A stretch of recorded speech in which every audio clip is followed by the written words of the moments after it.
기도하고 함께 말씀 나누도록 하겠습니다. 할렐루야. 살아계신 주님, 이 시간 저희가 주님의 존전 앞에 나와 주 예수 그리스도 앞에 우리 하나님 앞에 무릎을 꿇고 경배하며 주님의 음성을 듣기를 원하오니 주님 이 시간 주께서 하늘에 가르시고 강림하시는 그 성령의 역사와 지혜와 계시형으로 임하심으로 우리의 심령 가운데 주님 주의 하늘의 만나의 양식으로 먹여주시옵시고 우리의 심령을 깨우쳐 주시옵시고 새롭게 하여 주시는 놀라운 역사, 놀라운 은혜 허락하여 주시옵소서. 이 시간을 주님 앞에 부탁드리며 우리 주 예수 그리스도의 이름으로 기도드렸습니다. 네, 오늘 함께 읽은 레위기 26장의 말씀은 이스라엘 백성이 하나님과 맺은 언약에 관한 내용입니다. 이제 이스라엘 백성이 그 출애굽을 해서 출애굽기 19장에 보면 이제 19장에 시내산에 당도를 했습니다. 시내산에 당도를 해서 거기서 하나님과 이스라엘 백성이 언약을 맺었습니다. 언약을 맺으면서 하나님께서 이스라엘 백성에게 너희들이 이제 나의 백성으로 살기로 약속을 했으니 이제 너희들은 이러이러한 모습으로 살아가거라 하고 하나님께서 그들이 약속의 땅에 들어가게 되면 어떤 모습으로 살아가야 하는지에 대한 계명과 율법을 쭉 주셨습니다. 10계명부터 시작해서 그래서 출애굽기 19장에 10계명부터 시작해서 레위기까지가 쭉 그 시내산에 있을 때에 받은 율법, 계명, 이스라엘 백성이 가나안 땅에 들어가서 하나님의 백성으로서의 삶을 어떻게 살아가야 하는지에 관한 말씀이 바로 이 레위기의 말씀입니다. 그리고 이제 출애굽기에서부터 시내산의 출애굽기 19장의 당도에서 민수기 10장까지가 이제 출애굽해서 그 시내산에 있다가 민수기 앞장에 보면 이제 사람들을 계수하고 민수기 10장에서 사람들이 이제 시내산을 이제 떠나게 됩니다. 그 중에서 이제 언약을 맺었으니까 이스라엘 백성은 하나님의 백성으로 어떻게 살아가야 하는지에 관한 내용이 주로 언약의 내용이고 그 내용이 주로 기록되어 있는 곳이 이제 레위기라는 책입니다. 그리고 오늘 함께 이 본문의 레위기 26장은 그럼 이스라엘 백성은 하나님의 백성으로서 이러이러한 내용을 지키면서 살아가야 하는 것이고 그럼 하나님께서는 언약을 맺었으니 언약의 당사자로서 하나님께서 해주실 것이 있는데 그게 뭐냐면 이스라엘 백성이 이 약속을 이렇게 하고 이 약속대로 잘 이행을 하면 하나님께서 내가 너에게 이러이러한 축복을 주겠다라고 말씀하십니다. 그게 오늘 저희가 14절부터 읽었는데요. 1절부터 26장 1절부터 13절까지는 축복의 말씀입니다. 그래서 너희들이 가나안 땅에 들어가서 약속을 잘 지키면 내가 너에게 이러이러한 축복을 주겠다. 너의 소산이 풍성할 것이고 너희가 많은 자식들을 낳고 큰 기쁨을 누릴 것이고 그 땅에서 평화와 안녕을 누리면서 살아갈 수 있을 것이고 어떤 대적이 너희들을 침공하려고 할지라도 그들이 한 길로 왔다가 7길로 도망하게 될 것이고 그리고 너희들이 내가 준 약속의 땅 그 가나안에서 평안과 안식을 누리면서 살게 될 것이다. 이렇게 약속을 해주셨습니다. 그게 1절부터 오늘 읽은 본문 26장의 1절부터 13절까지가 그 축복의 말씀이고요. 저희가 함께 읽은 14절의 말씀부터는 그러면 이스라엘 백성들이 그 약속을 안 지킬 때는 어떻게 될지에 대한 말씀입니다. 14절부터 오늘 읽은 끝절까지 46절까지 말씀은 이스라엘 백성이 약속을 지키지 않을 때에 하나님께로부터 받게 될 재앙, 심판, 저주의 말씀들이 기록이 되어 있습니다. 그 내용들을 보면 축복의 말씀들과 반대되는 말씀이죠. 그래서 조금 여러 가지가 있는데 좀 카테고리별로 조금 나누어 보면 이제 이스라엘 백성이 약속을 안 지키고 이스라엘 땅에 들어가서 하나님을 온전히 섬기지 않고 그 말씀대로 율법대로 살지 않으면 첫째 육체적 질병을 겪게 될 것이다. 이런 말씀을 많이 하셨습니다. 너희들이 종기와 피부병과 괴질과 이런 것들을 겪게 될 것이다 말씀하셨고 그 다음에 또 정신적 질병을 겪게 될 것에 대해서도 말씀하셨습니다. 28절 같은 데 보니까 여호와께서 또 너를 미치는 것과 눈머는 것과 정신병으로 치시리니, 이렇게 해서 사람들이 미치고 정신적인 고통을 당하는 마음의 병을 얻는 것들에 대해서, 그런 일들이 너희들 백성들 가운데 닥칠 것에 대해서 말씀하셨습니다. 그리고 이건 이제 또 이스라엘 백성이 언약을 지키지 않을 때에 받게 될 심판, 저주, 재앙, 이런 것들은 또 너희들이 결혼을 해도 결혼 아내와 함께 살지 못하고 아내를 빼앗기게 될 것이다.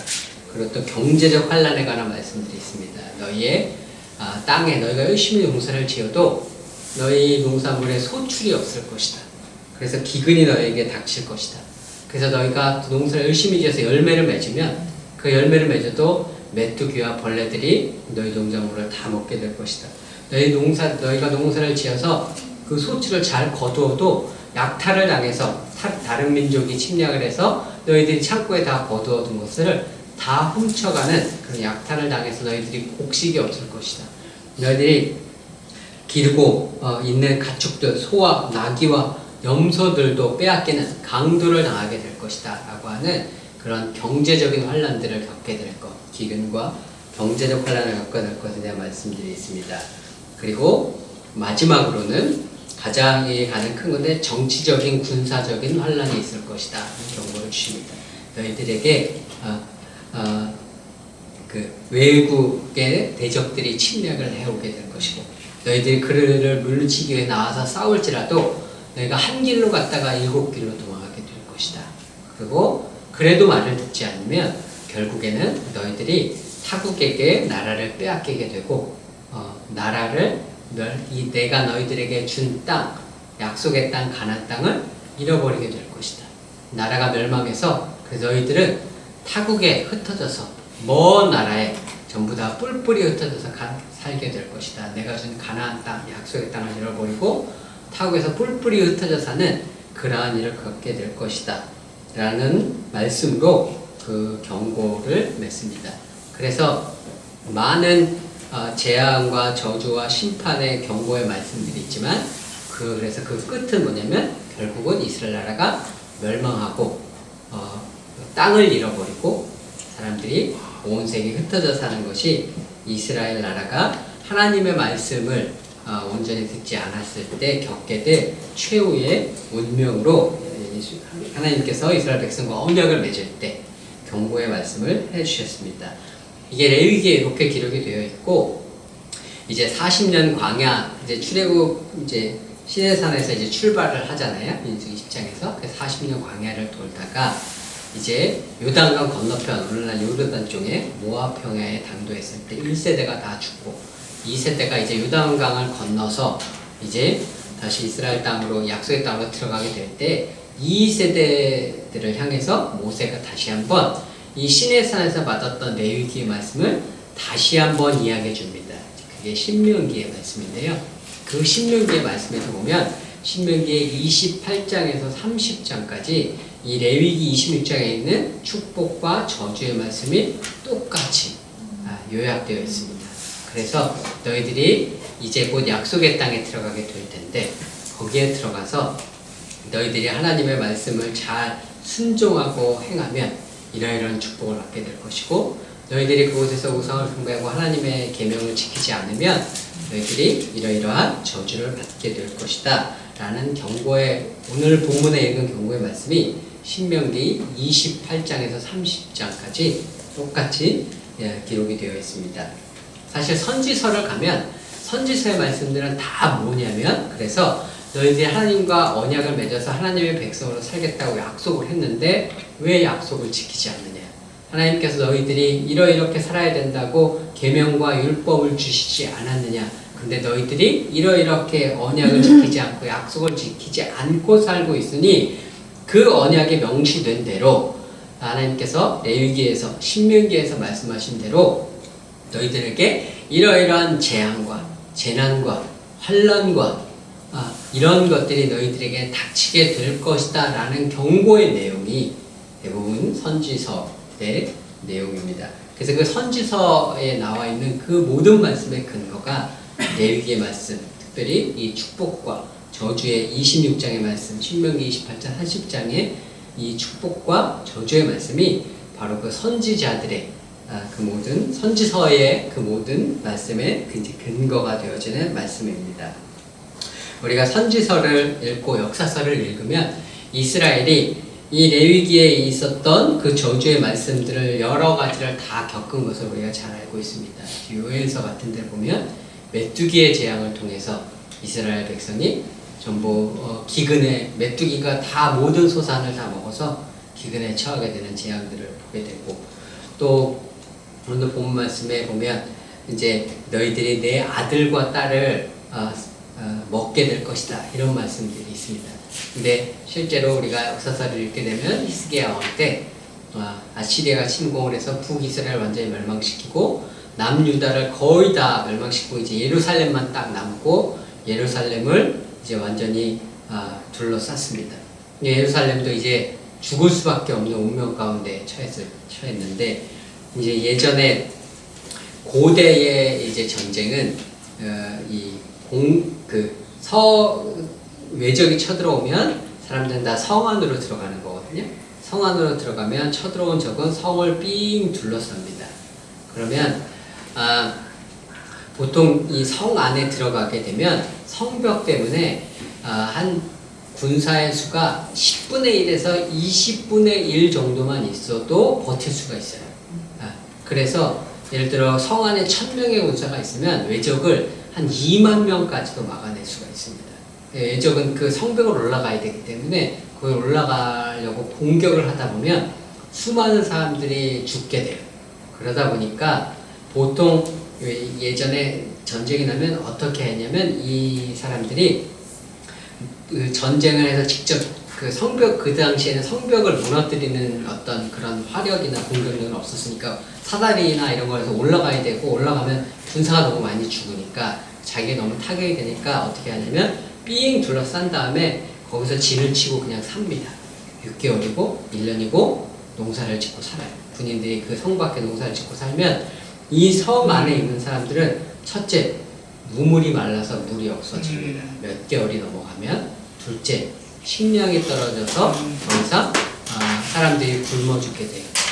그리고 셋째, 그 안에 좁은 곳에 사람들이 몰려 사는데 분변을 처리할 수가 없죠.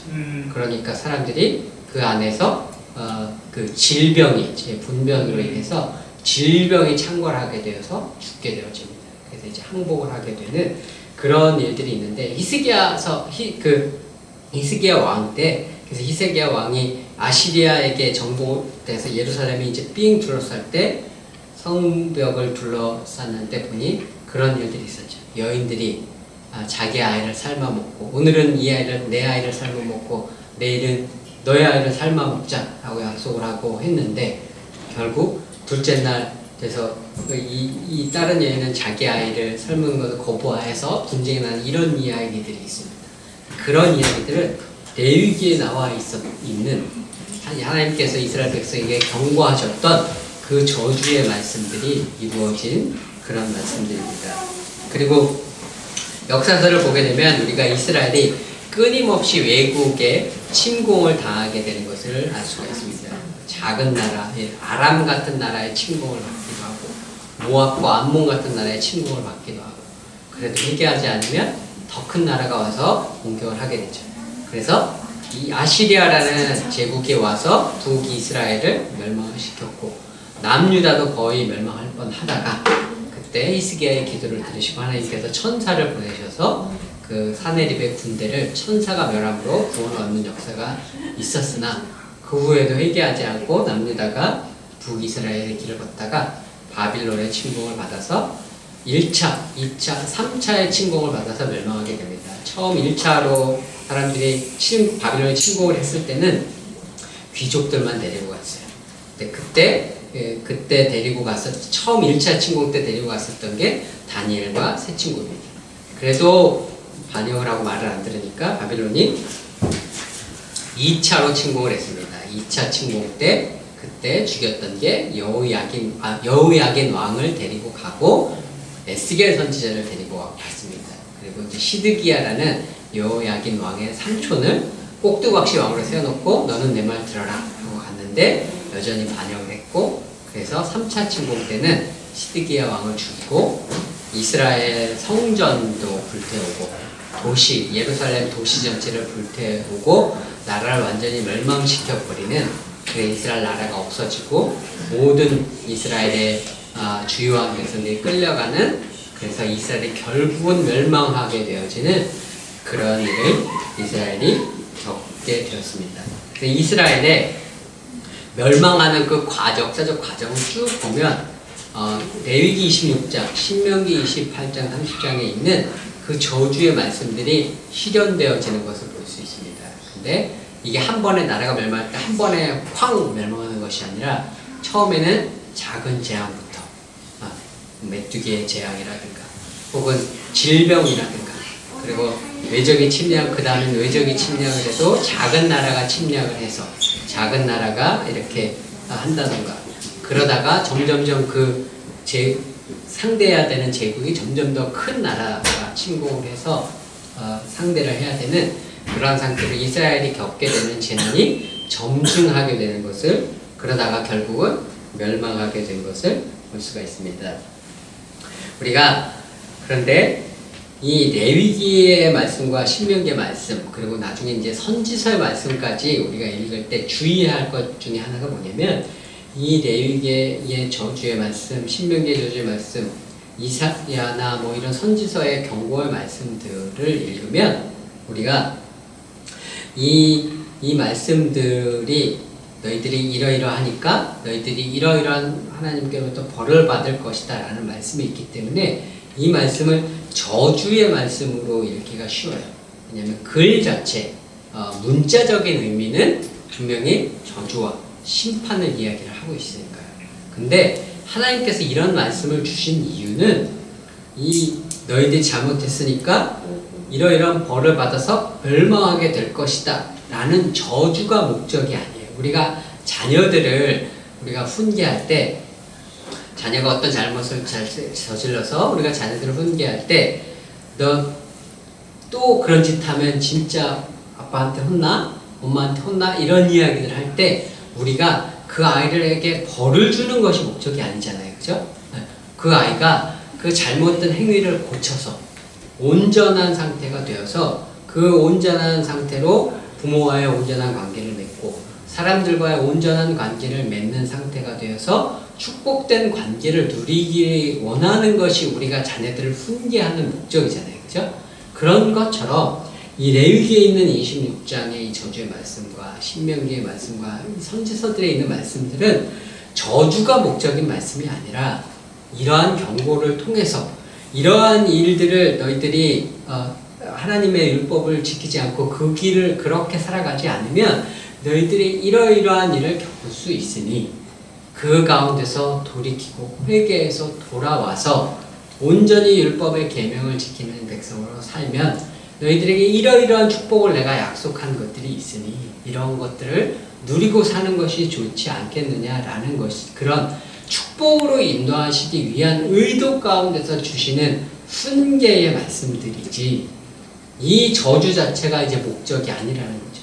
우리는 이런 말씀들을 보게 되면 특히 이제 선지서의 말씀들, 경고의 말씀들을 보면서 우리가 은혜를 잘 받지 못하는 이유가 이런 말씀들을 그냥 문자 그대로 그 속에 있는 하나님의 마음, 그 속에 있는 하나님의 의도, 그 속에 있는 하나님의 사랑을 보지 못하고 오직 그 문자적 의도에만 집중하기 때문에 이제 큰일 났네. 우리가 자녀를 그렇게 훈계했는데 자녀가 아빠가 이러면 혼난다고 했으니까 이제 혼나겠지 하고 슬픔 가운데 머물러 있기를 우리가 원하는 게 아니잖아요. 그 가운데서 돌이키면 놀라운 축복과 안식과 평화의 관계가 기다리고 있으니까 그걸 누리기를 원하는 것이 우리의 목적인데, 우리가 그 문자에 집중해서 이걸 하나님께서 우리에게 이런 벌을 얻이겠다고 하셨네, 그러니 우리는 이제 큰일 났네, 이제 우리는 끝났네, 이걸 원하시는 게 아니라는 거죠. 그럼에도 불구하고 우리는 하나님의 말씀을 그렇게 곡해하고 오해할 때가 많이 있습니다. 그래서 이런 선지서의 말씀들이나 오늘 읽었던 레위기와 신명기의 이 저주의 말씀들과 같은 말씀들을 요한계시록에서 사도 요한은 뭐라고 말씀을 하냐면 쓴 말씀이라고 표현을 해요. 요한계시록의 10장에 보게 되면 사도 요한이 하나님께로부터 두루마기를 하나를 받습니다. 말씀이 쓰여진 두루마기를 받고 그 말씀을 하나님께서 먹으라고 해서 천사가 먹으라고 해서 그 말씀을 먹습니다. 먹었더니 그 말씀이 입에서 그렇게 달 수가 없대요. 그러니까 우리가 말씀을 먹으면 달잖아요. 이게 은혜를 누리고 그 영혼의 어떤 충족함이 있잖아요. 그죠? 근데 그 달기는 한데 그 말씀의 내용을 곱씹어 보면 그 말씀이 저주와 심판과 경고의 말씀이에요. 그러면 어떻게 되냐면 우리는 기본적으로 그런 것들에는 거부감을 느끼게 마련이거든요. 왜냐하면 그런 말씀들은 여러분 이제 이사야서나 에레미야서나 막 이런 말씀들을 보면 힘들지 않으세요? 그런 말씀 보면 힘들잖아요. 그죠? 우리가 그 힘든 이유는 그 말씀이 쓰기 때문이거든요. 우리가 그 말씀을 다 하나님의 말씀으로 받아들일 것 같지만 이 말씀은 우리가 흔히 익숙한 달콤한 복음의 말씀, 달콤한 은혜의 말씀으로 들리지는 않거든요. 그러니까 그 은혜의 달콤함에 우리 익숙해져 있는 우리가 그런 말씀들은 너무나 쓰게 들리기 때문에 그 말씀들을 쉽게 받아들이지 못하고 거부하는 경향들이 우리에게는 있습니다. 그래서 그런 말씀들을 사람들은 거부하게 되죠. 그걸 이스라엘 백성들이 그렇게 거부를 했습니다. 대표적인 게 에레미야서 같은 데를 보면 알죠. 에레미야 선지자가 이스라엘 백성에게 경고를 하니까 이스라엘 백성이 뭐라고 그래요? 너는 거짓 선지자다. 어떻게 그런 일이 이스라엘 가운데 있을 수 있느냐? 이스라엘은 하나님이 선택하신 백성인데 이 성전은 하나님이 계시는 성전인데 어떻게 이 성전이 멸망해서 없어질 수가 있느냐? 말도 안 되는 소리 한다고 에레미야를 거짓 선지자라고 거부하고 그 에레미야가 전에 증거한 그 하나님의 말씀을 대적하죠. 그리고 그러한 일들은 앞으로도 있을 것이라고 성경에 그렇게 예언되어 있습니다. 계시록에 보면 수많은 심판의 말씀들이 나와 있죠. 계시록을 보게 되면 처음에 7 인의 심판이 있고 그 다음에 7 나팔의 심판이 있고 그 다음에 7 대접의 심판이 있습니다. 이게 땅 가운데 임하는 심판과 재난이 점점 점증하는 거거든요. 7인의 심판은 땅의 4분의 1에게 영향을 줘요. 그 다음에 7 나팔의 심판은 땅의 3분의 1에게 영향을 줘요. 그리고 그 다음에 7 대접의 재앙은 땅의 모든 사람들에게 그 영향을 줍니다. 그래서 점점 계시록에서 일어나는 심판이 그 영향을 받은 사람이 점증되어지는 것들을 우리가 볼 수가 있는데 그러면 그러한 하나님의 심판과 재난과 재앙을 겪게 되는 사람들의 반응이 어떠한가 하는 것이 계시록에 나와 있습니다. 그런 일들을 겪으면 우리는 하나님이 무서워서 사람들이 하나님 앞에 회개하고 나아갈 것 같지만 계시록에서는 끊임없이 사람들이 이러한 재앙과 심판을 당하고도 하나님 앞에 회개하지 않았다는 이야기가 반복해서 나옵니다. 계시록 9장에도 보면 이 재앙에 죽지 않고 남은 사람들은 손으로 행한 일을 회개하지 아니하고 오히려 여러 귀신과 보거나 듣거나 다니거나 하지 못하는 금은동과 목석의 우상에게 절하고 또 그 살인과 복술과 음행과 도둑질을 회개하지 아니하더라. 16장 9절에도 보면 하나님의 이름을 비방하여 또 회개하지 아니하고 주께 영광을 돌리지 아니하더라. 11절에 보면 아픈 것과 종기로 말미암아 하늘의 하나님을 비방하고 그들의 행위를 회개하지 아니하더라. 이렇게 이스라엘이 겪은 과정들, 점증하는 재난들을 겪으면서도 회개하지 않다가 이스라엘이 결국에는 멸망한 길을 걸은 것과 같이 마지막 때에도 수많은 사람들이 수많은 하나님의 경고와 심판과 점증하는 재난에도 불구하고 회개하지 않다가 멸망의 길을 걷게 될 것을 계시록은 예언해주고 있습니다. 저희가 1990년대에 우리나라에 많은 사건과 사고들이 있었습니다. 1994년도에 우리가 그 94년 초와 봄에 북핵 1차 북핵 위기라는 것을 이제 우리가 겪었습니다. 그때 이제 처음으로 북한이 이제 핵무기가 있다는 것이 처음 이제 국제사회에 의해서 발각이 되어지고 북한이 핵 확산 방지 조약 NPT에서 탈퇴하면서 이제 서울 불바다 뭐 이런 얘기도 나오면서 이제 북핵 위기라는 게 벌어졌습니다. 제가 이때를 잘 기억을 하는데 왜냐면 제가 그때 군대에 있었거든요. 그래서 제가 이제 막 병장 짝대기 4개를 달고 이제는 좀 편하게 살겠구나 이런 생각을 하고 있는데 이제 북핵 위기가 이제 터졌어요. 그래서 허구한 날 비상이 걸리는 거예요. 허구한 날 비상이 걸리고 이게 비상이 걸리면 쉴 수가 없거든요. 비상이 걸리면은 그리고 이제 그 당시에 비상이 얼마나 자주 걸리고 그리고 비상이 걸리면 밤에도 이제 경계병문 서는데도 계속 늘어나기 때문에 계속 돌아가면서 서야 되기 때문에 잠이 굉장히 부족해요. 그리고 잠잘 때도 이제 편한 옷, 생활복으로 추리닝으로 뭐 갈아입지 못하고 전투복과 전투화를 신고 잠을 자야 되거든요. 근데 그 당시에 그 실탄만 안 줬지 완전히 늘 전투태세로 늘 그렇게 있어서 저희 부대에 있을 때 저희끼리 한 얘기가 있어요. 제가 전방에 경기도 연천에서 근무를 했는데 저희들끼리 무슨 얘기를 했냐면은 군인들이 그때 진짜 전쟁이 날 건가 봐. 저희들끼리 그런 얘기를 했거든요. 딱 실탄만 안 주고 항상 실전 준비 태세로 있는 상태여서 진짜 전쟁이 날 건가 보다. 우리끼리 뭐 그런 얘기를 했었던 적이 있어요. 근데 어쨌든 뭐 카터 대통령이 방문하고 그러면서 일단 1차 북핵 위기는 그렇게 사그라들었습니다. 그랬는데 94년도 10월 달에 어떤 일이 있었냐면 성수대교가 이제 붕괴되는 일이 있었습니다. 그 성수대교가 붕괴되면서 굉장히 좀 충격을 받았죠. 어떻게 다리가 그냥 무너질 수 있다는 건지 도무지 이해를 못해서 너무 충격을 받았던 기억이 있습니다. 이제 95년도에는 어떤 일이 있었냐면 제가 이제 95년도에 이제 94년 12월에 제대를 하고 95년도에 복학을 했어요.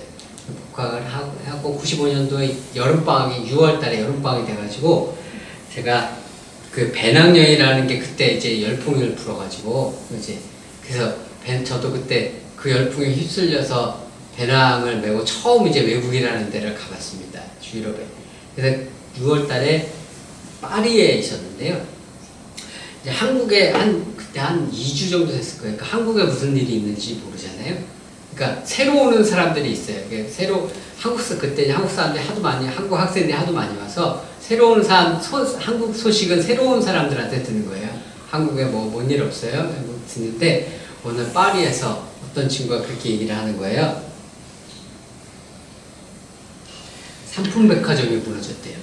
그래서 왜 또 가스 터졌냐고 그랬더니 아니래요. 그럼 왜 무너졌냐고 했더니 그냥 무너졌대요. 그래서 건물이 그냥 무너진다는 게 무슨 말이냐고, 뭐가 있으니까 무너졌을 거 아니냐고, 뭐 외부적인 폭발이 있거나 그랬으니까 무너졌을 거 아니냐고 했더니 아니래요. 그냥 무너졌대요. 그래서 도무지 그 얘기를 듣는데 그냥 무너졌다는 게 무슨 말인지 제가 이해를 못하겠더라고요. 근데 어쨌든 그의 삼풍백화점이 무너졌습니다. 그리고 그 다음에 97년 8월 달에 대한항공이 괌에서 추락하는 사건이 있었습니다. 그리고 그해 12월 달에 우리나라가 IMF 국가 부도라는 위기를 맞아서 IMF에 구제금융을 신청하는 나라가 망하기 직전에까지 가는 그러한 대형 위기를 저희가 겪었습니다. 제가 IMF를 겪으면서 제가 IMF를 딱 겪었을 때 IMF가 터졌는데 IMF가 터졌을 때 제가 대학을 졸업할 때였거든요. 그래서 취직을 해야 되겠는데 취직을 할 데가 없는 거예요. 회사에 어디에 딱 제가 합격을 딱 했는데 전화가 왔어요. 합격이 취소되었습니다. 채용이 취소가 되었습니다. 그래서 그 IMF 사태에 이제 그 실업의 전선에 저희의 동기들이 모두 이제 들어가게 됐죠. 근데 IMF가 딱 터졌을 때 제가 느꼈었던 게 뭐냐면 90년대 중반부터 있었던 수많은 재난과 사건과 사고들이 하나님께서 이 나라에게 주셨던 경고였구나 라는 거를 IMF가 터지고 나서 제가 깨닫게 되었습니다. 이 나라 이 땅 가운데 하나님께서 이렇게 더 큰 재난, 더 큰 환란이 있을 수 있으니 하나님 앞에 이 나라 이 땅 가운데 회개하고 돌아오라고 계속해서 주신 경고의 나팔이었던 90년대 중반부터 있었던 이런 수많은 재난들이 이 나라 이 땅 가운데 주신 경고의 나팔이었는데 우리가 그 경고의 나팔에 귀 기울이지 않고 그리고 회개하지 못했구나 라는 것들을 제가 IMF가 터지고 나서 이제 깨닫게 되었습니다. 제가 작년 2024년 12월 달부터 대한민국이 또다시 한번 커다란 격변을 겪고 있습니다. 대통령이 계엄을 선포를 했다가 탄핵을 당했고 대통령 권한대행인 총리도 탄핵을 당해서 권한대행이 국가를 이끌고 있는 그리고 수많은 정치적인 겪어본 적이 없는 격변의 상황을 겪고 있습니다. 국가가 리더십의 부재로 인하여 국가의 비상사태에 대응할 수 있는 능력이 있는지 저희가 알 수 없는 상황 가운데 하루하루를 살아가고 있습니다. 비상사태에 대한 위기에 대응할 수 있는 능력은커녕 어떤 일상의 국가가 운영되기에 필요한 일상의 운영들이 제대로 운영되고 있는지조차 저는 알 수 없습니다. 그러던 와중에 또 작년 12월 말에 우리 대한항공이 97년도에 괌 사태가 괌에서 추락 사건이 있은 지 약 근 30여 년 가까운 30여 년 만에 우리 또 제주항공 참사라고 하는 또다시 커다란 재앙을 우리가 겪게 되었습니다. 제가 이 사태를 겪으면서 제주항공의 참사를 겪으면서 제 심령 가운데 하나의 두려운 마음이 일어났습니다. 혹시 이것이 이 땅 가운데 하나님께서 주시는 또 하나의 경고가 아닐까?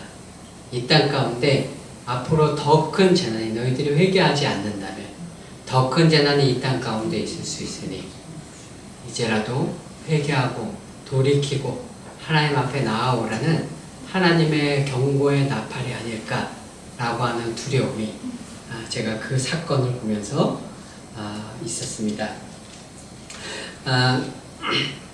한국이 지금 겪고 있는 재앙과 재난들이 점점 점증하고 있다는 생각들을 제가 하게 됩니다. 우리가 대통령 탄핵이라는 사태를 3번째 겪고 있는데 노무현 대통령 때 한 번 겪었고 그때는 탄핵이 헌법재판소 용인이 안 됐고 박근혜 대통령 때 한 번 또 겪었고 8년 전에 그때는 탄핵이 용인돼서 대통령 보궐선거를 치러야 했습니다.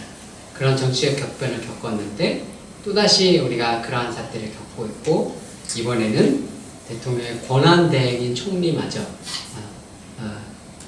자리를 지키지 못하고 탄핵이 되는 대혼돈과 리더십의 부재 상황을 겪고 있고 그 가운데서 제주항공과 같은 재난을 겪고 있습니다.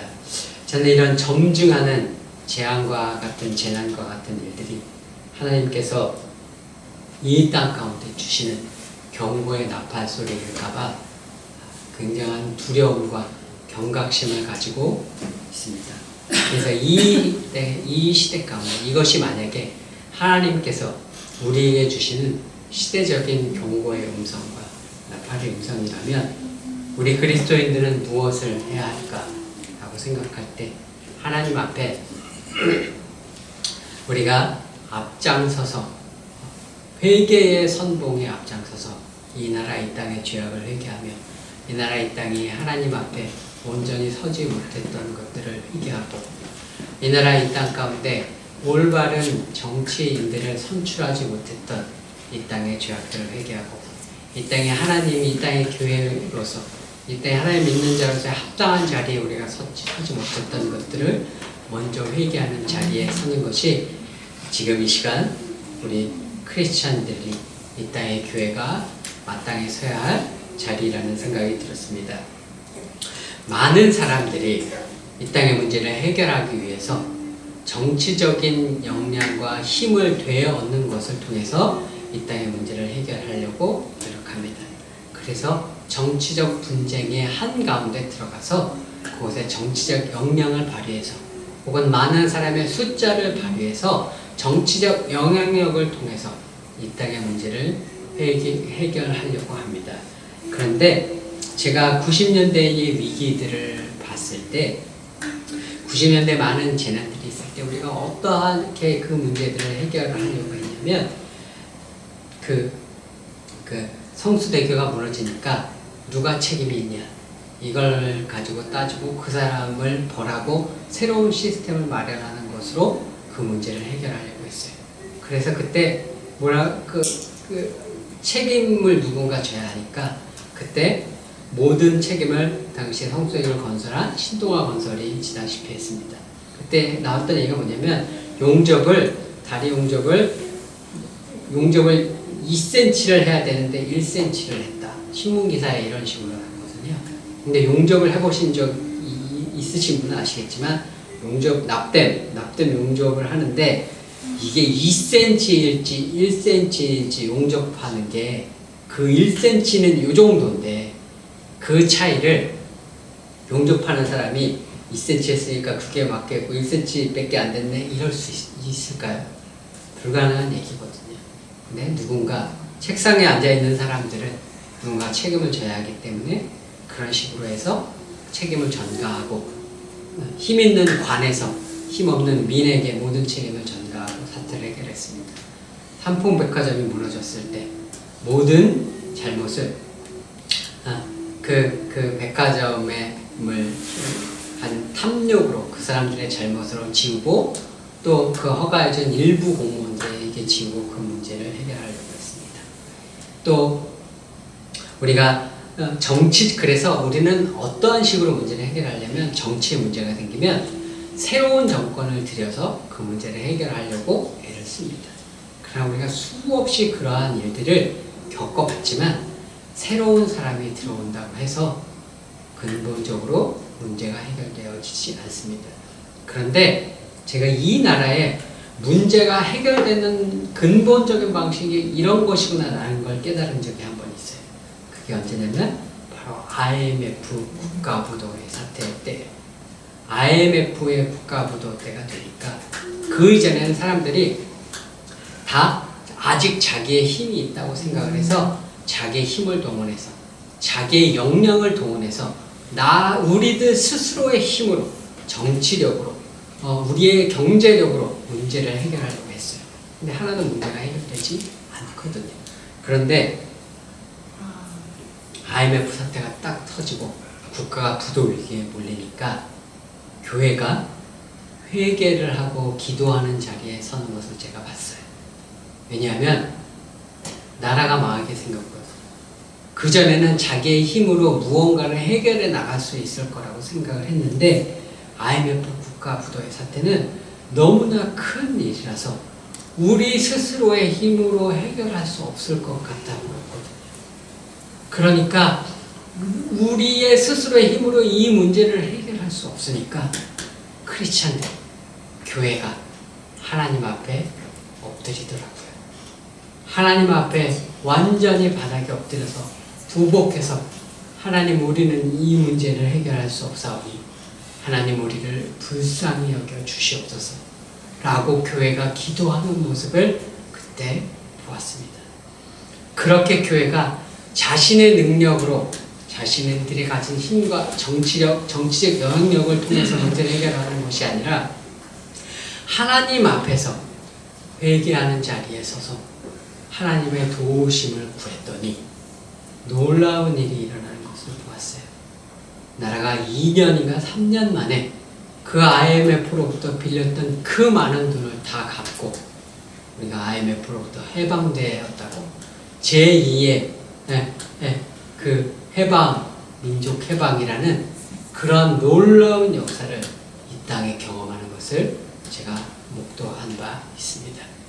그래서 저는 이 시간, 2025년 대한민국의 이 위기 가운데, 점증하는 이 수많은 재난과 위기 가운데 우리가 그리스도인으로서 할 것은 어떠한 정치력을 발휘해서, 정치적 영향력을 확대해서 어떤 그런 것들을 통해서 이 문제를 해결하려고 하는 우리의 힘을 의지하는 것이 아니라 완전히 하나님 앞에 엎드려서, 하나님, 우리의 힘으로는 할 수 없사오니 하나님께서 역사하여 주시옵소서.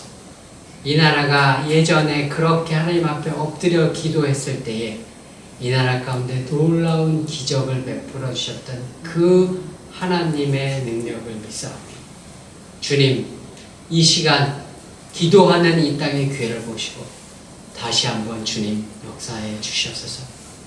이스라엘 민족이 홍해 앞에 섰을 때에 그 홍해가 앞에 가라앉고 뒤에는 군사가 오는, 죽을 수밖에 없는, 자신들의 힘으로는 자신을 구원할 수 없는 그 상황 가운데서 이스라엘을 구해주셨던, 그 홍해를 가르시는 기적을 일으키셨던 그 하나님의 역사를 이 나라 이 민족 가운데 다시 한번 일으켜 주시옵소서. 우리가 그 하나님 앞에 부복하고 나아가오니 우리의 힘이 아닌 살아계신 하나님을 의지하고 나아가오니 주님 다시 한번 이 땅 가운데 긍휼과 은혜를 베풀어 주시옵소서.